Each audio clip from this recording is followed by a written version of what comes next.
Husserl tinha um livro que chamava Suponhamos que. Então, eu vou começar com estes pressupostos iniciais. Primeiro, a lei da cumulatividade. Em cultura, não se joga fora o passado. Tudo que se constrói sobre um substrato já existente. Então, com a imagem, que é um produto da cultura humana, acontece a mesma coisa. Existem muitas camadas subterrâneas, ocultas, mas atuantes. Este substrato é alimento. Então, para falar em imagem midiática, nós sabemos que existem camadas mais profundas que alimentam a imagem midiática. Então, ela não é uma coisa solta no espaço, que nasceu no século XX e que está aí como a grande invenção da modernidade. Não. Ela é a consequência de uma evolução, de um crescimento a partir de camadas muito profundas, que vem mesmo do processo mais profundo de hominização, a nossa relação com as imagens, e depois a camada mais profunda a qual temos acesso é a camada dos ambientes do mito, e depois e assim por diante. Bom, essa ideia de cumulatividade, que é uma ideia de Edgar Morin desenvolve bastante isso, não está apenas em Morin, está em Freud, está em Jung, está em Eliade, está em James Hillman. Então, Freud, quando publica sua primeira grande e impactante obra, Interpretação dos Sonhos, em 1900, já fala da natureza arcaica do sonho. Então, que o sonho possui uma natureza arcaica.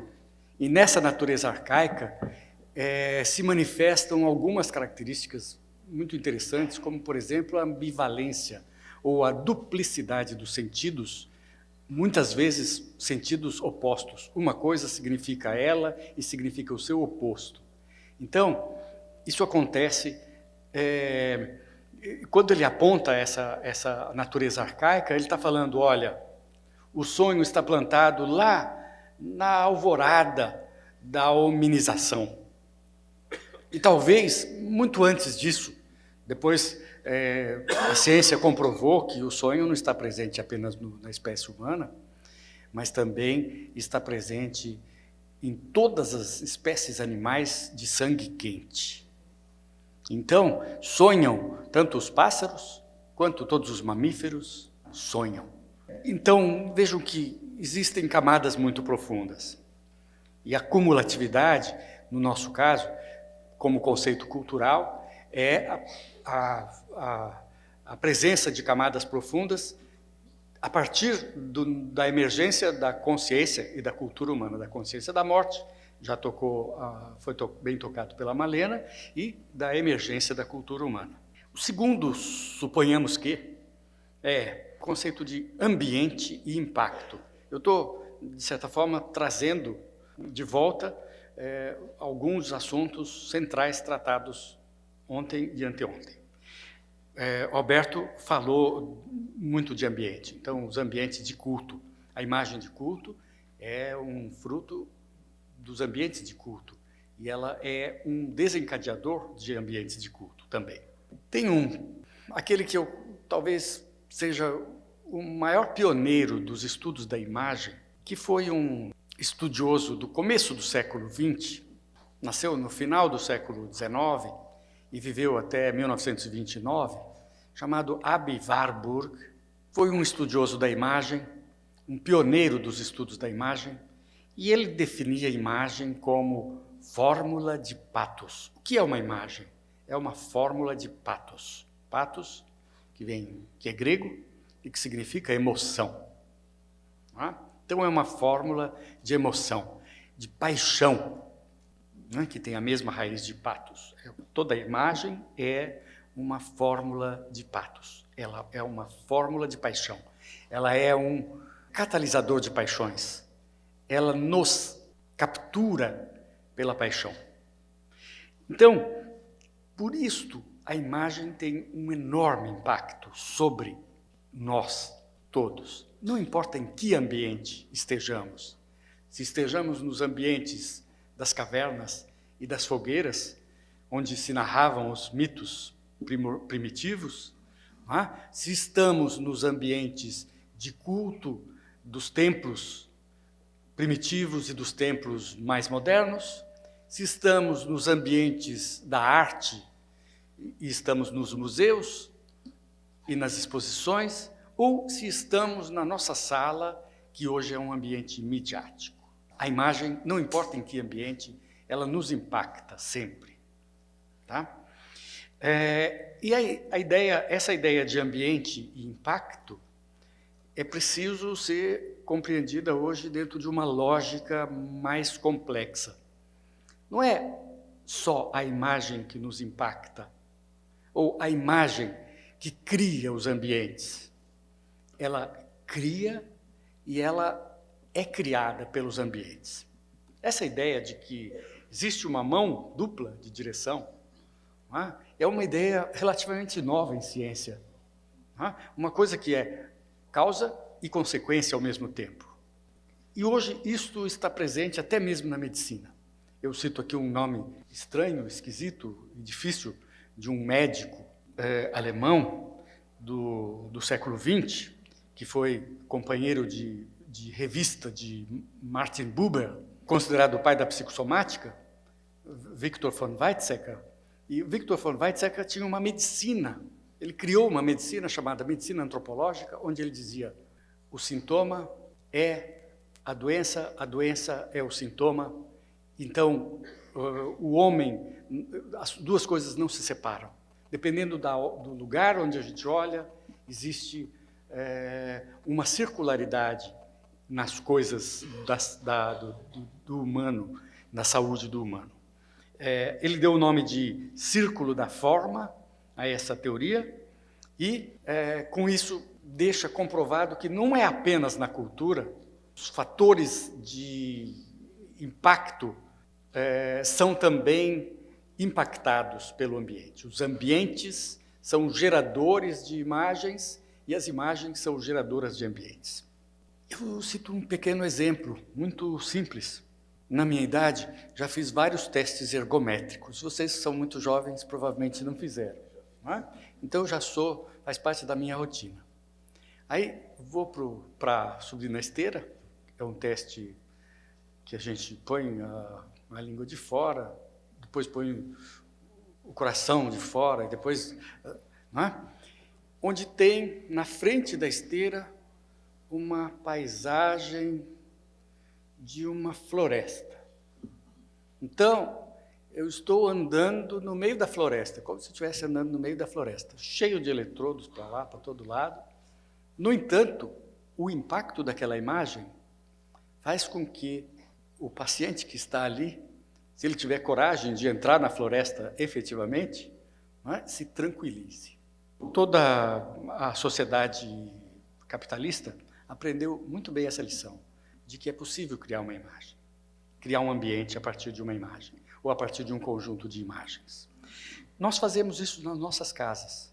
Não é? Colocamos na sala de jantar lá um quadro com frutas, ou com a Santa Ceia, ou com... que se refira e crie o ambiente da sala de jantar. Ou então na cozinha, cartazes com temperos e com... Ou não precisa ser os cartazes, pode ser os próprios frascos de temperos, geram imagens que criam o ambiente da cozinha. Ou nos quartos, onde muitas vezes colocamos os nossos ídolos, ídolos mediáticos ou ídolos de culto mesmo, para criar o ambiente de introspecção, o ambiente de repouso. Então, a imagem tem esta força, porque ela é fórmula de paixão, segundo Aby Warburg. Terceiro pressuposto, nós usamos aqui a palavra abstração. Talvez fosse interessante a gente entender um pouco melhor o que significa abstração, Já foi dado uma definição de Flusser para abstração. Flusser tem uma definição muito simples. Abstração significa subtração. Então, significa retirar coisas para que vá sobrando um construto inicial, ou um construto mínimo. Então, a abstração. Mas eu queria ir um pouco mais fundo nessa questão, trabalhando, ou pelo menos apresentando para vocês, bem resumidamente, onde é que nasce, na história humana, o ambiente que nos ensina a abstrair, a retirar a concretude dos objetos. E aqui eu lanço mão de um filósofo japonês chamado Tetsuro Watsuji, que foi aluno de Heidegger, morreu em 64 e é muito conhecido no Japão. A sua obra, que é uma obra dedicada sobretudo à ética, à imagem e a uma antropologia da paisagem. Essa obra, Antropologia da Paisagem, é uma obra interessantíssima. Ele diz do impacto gerador da paisagem sobre a cultura humana. A paisagem determinando um tipo de cultura. Watsuji fala que há 3 grandes tipos de paisagem. A paisagem monsônica, que são as generosas e abundantes chuvas do período da chuva no Oriente, não é? Indonésia, Índia, não é? Então as monções que molham tudo e a natureza exuberante nasce sozinha, tudo cresce, floresce, e esse tipo de paisagem gera uma dispensa das pessoas que vivem lá de fazerem alguma coisa pela sobrevivência. A própria natureza é a provedora da sobrevivência. Oferece as plantas, as frutas, os cereais, os legumes, e então não precisa batalhar para sobreviver.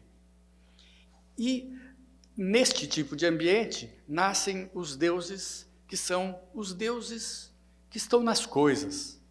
Então o deus da árvore, o deus do trovão, o deus a árvore é o trovão. Isso coincide um pouco com o pensamento mítico primordial, onde a coisa no mito, a imagem é a coisa. Não é?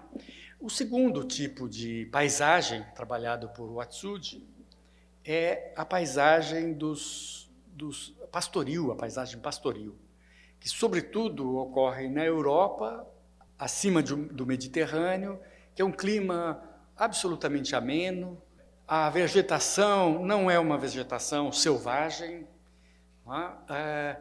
E ali nascem as culturas pagãs e os deuses pagãos. Então a deusa Terra, Grécia, a partir da Grécia e depois todo o Mediterrâneo, toda a região banhada pelo Mediterrâneo, dá origem às culturas da grande deusa, da Mãe Terra. E o terceiro ambiente, ou a terceira paisagem apresentada pelo Watsuji, é o deserto. E ele diz, no deserto, Deus só nasce, então, a necessidade do homem ser proativo, porque se ele não fizer algo por ele próprio, ele não sobrevive ao deserto. E, sobretudo, fazer algo por si próprio significa juntar-se aos seus iguais, à sua tribo, e agir coletivamente, todos por um e um por todos. E ali, no deserto, todas as coisas têm que nascer a partir da força de vontade do próprio ser humano.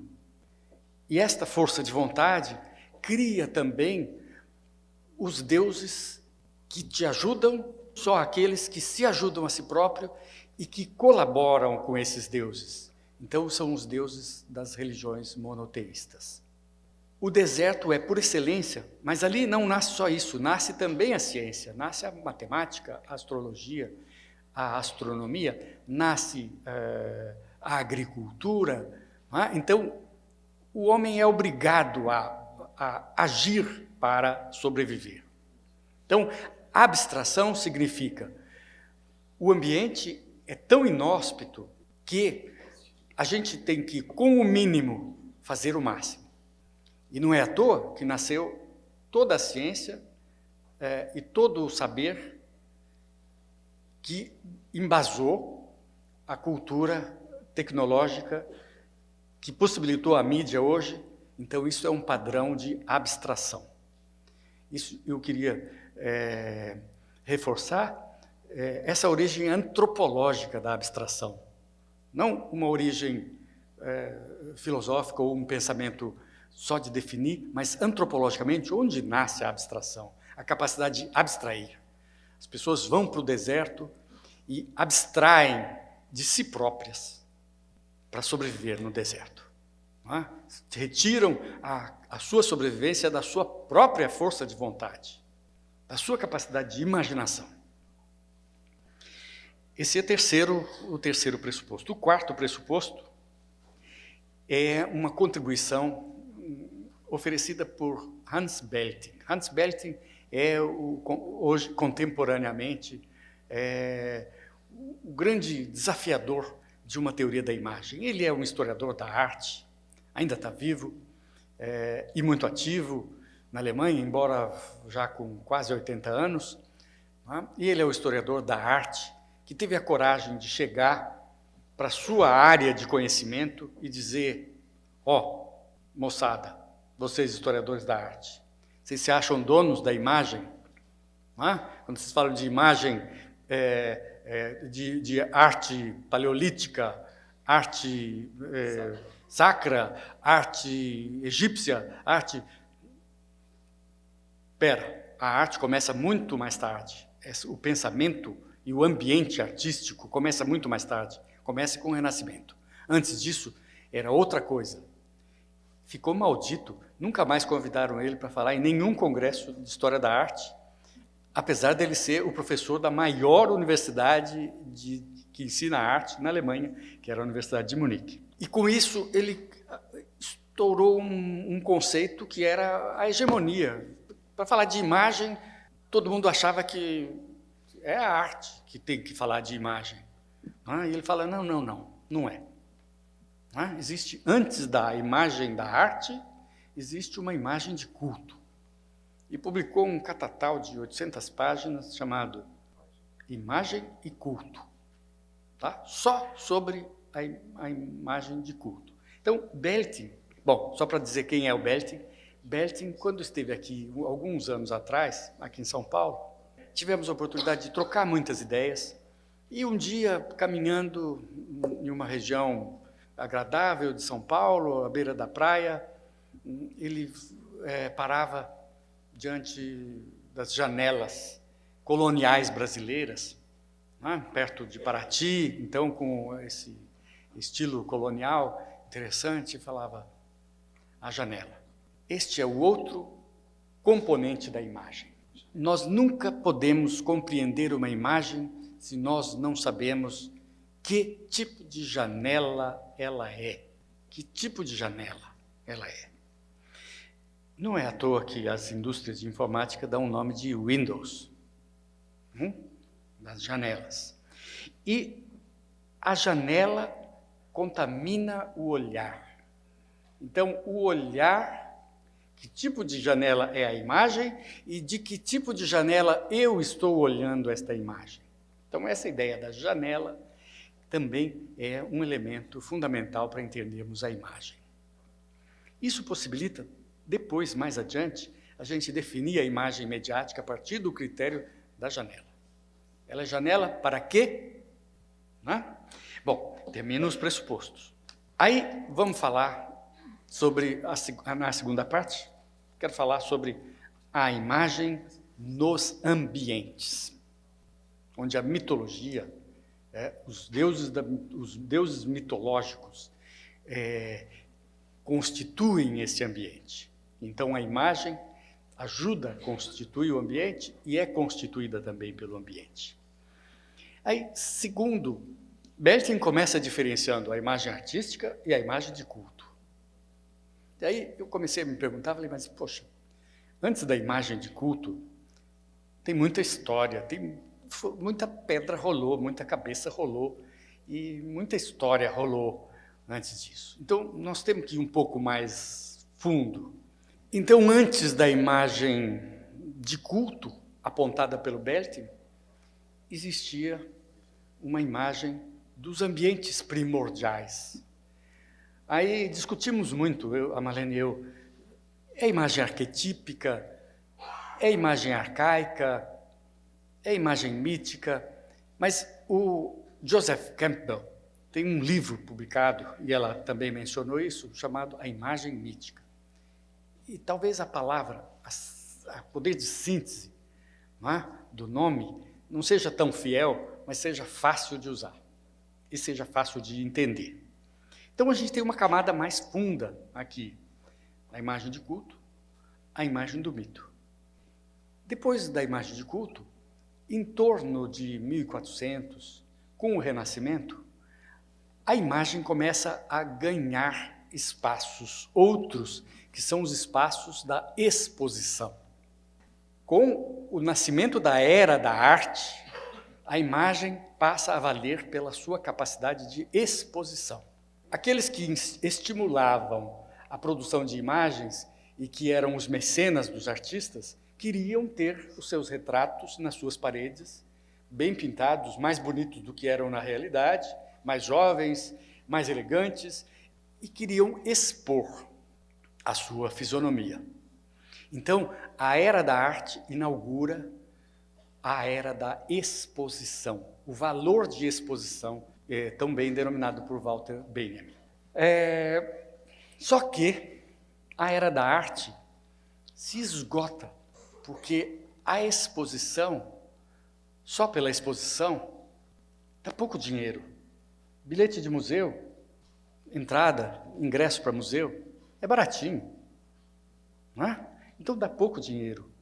Aí o capitalismo descobre, e a maneira que eu gosto de falar de capitalismo, né, descobre o potencial de fazer dinheiro da imagem.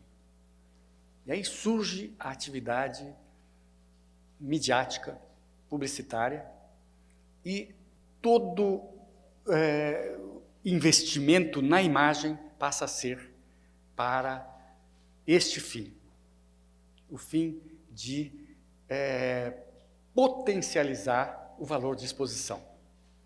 E com isso nasce a imagem midiática, ou a imagem dos ambientes midiáticos.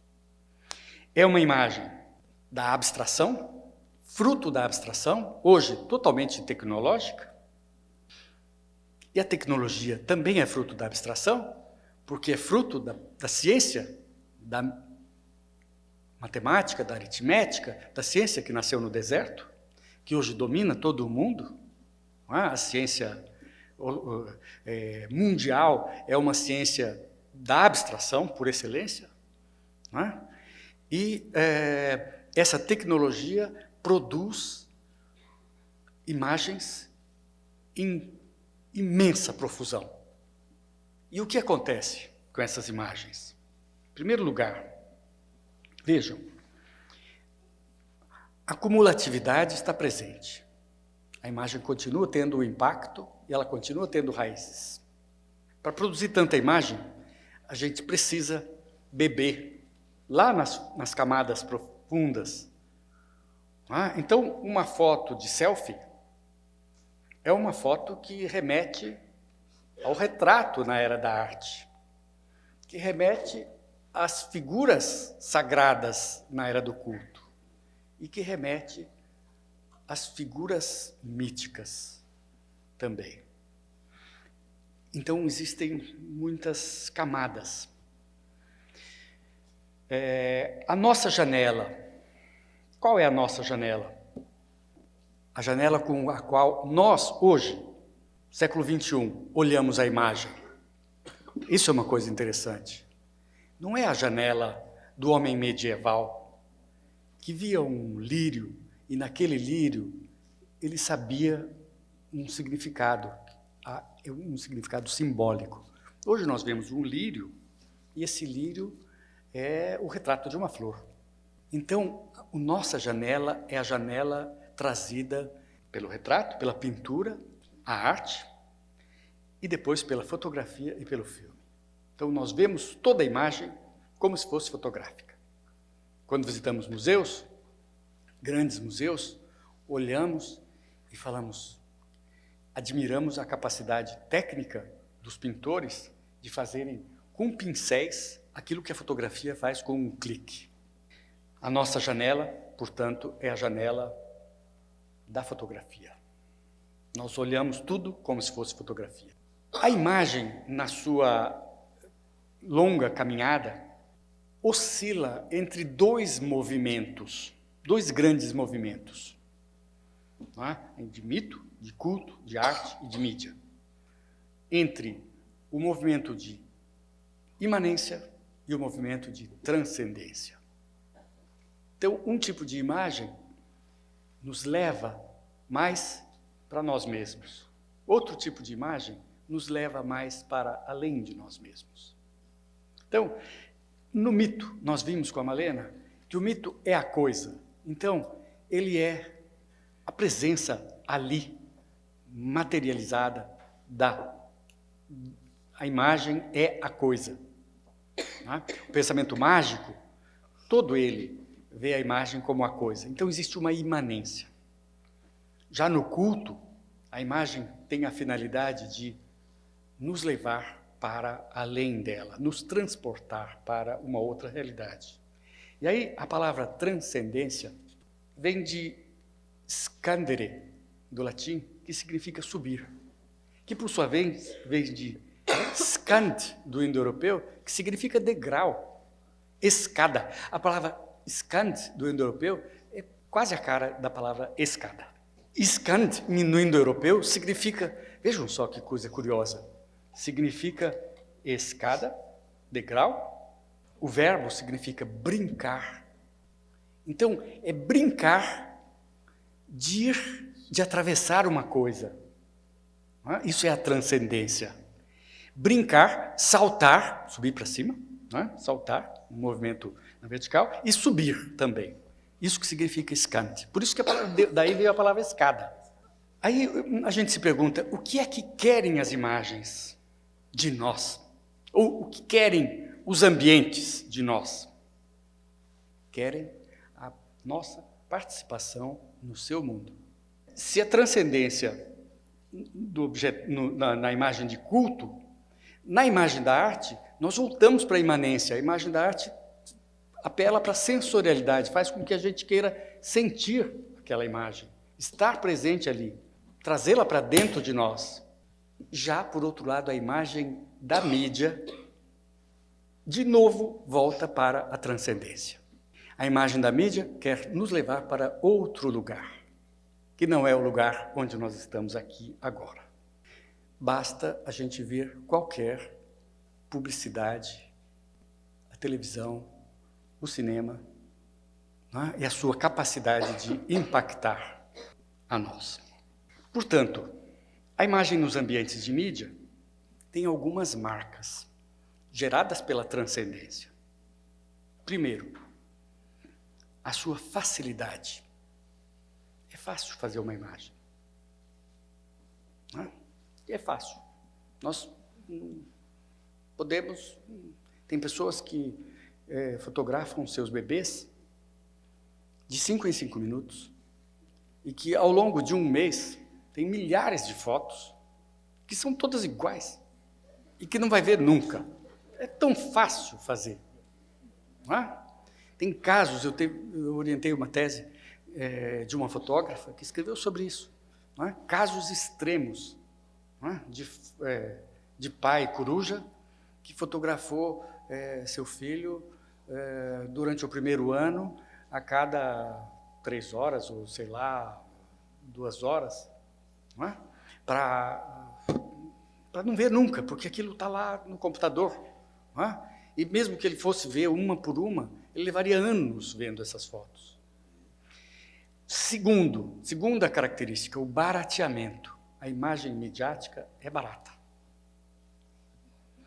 Quando alguns de vocês ainda fizer fotos analógicas, que tem que mandar para o laboratório, para revelar o filme, depois mandar fazer a foto, né? Vai comparar o preço da foto analógica, que já é midiática, com a foto digital, que também é midiática. Então, o preço foi barateando. Terceira característica, a invasividade. Estas imagens entram em todos os buracos em que pode entrar o vento. Eu chamo isso, num dos meus livros, de capilaridade eólica. Na verdade, a capilaridade é a capacidade de penetração por cânulos muito finos, né? Assim é a imagem midiática. Ela entra no nosso bolso, entra no nosso quarto, no nosso banheiro.